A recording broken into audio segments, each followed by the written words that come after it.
بسم الله والصلاة والسلام على رسول الله صلى الله عليه وسلم. عاملين إيه يا جماعة؟ يا رب تكونوا بخير وفي أحسن حال دايما يا رب.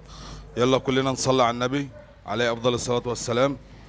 ده فيديو كانت عربية جات لي بتنقط زيت، وزي ما انتوا شفتوا كده في أول الفيديو المكان كله غرقان زيت.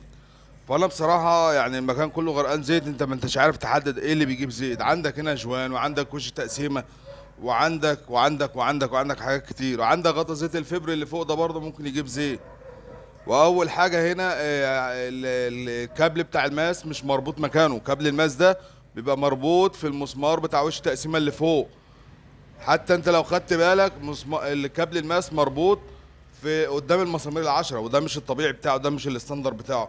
بيبقى مربوط بقى في ظهر المسامير العشرة دي، في واحد منهم فوق، في اللي هو فوق. المهم يعني دي حاجة برضو لازم تبقوا عارفينها، يعني عشان خاطر زي دوت ما يبقاش مربوط كده اي حاجة في اي حاجة.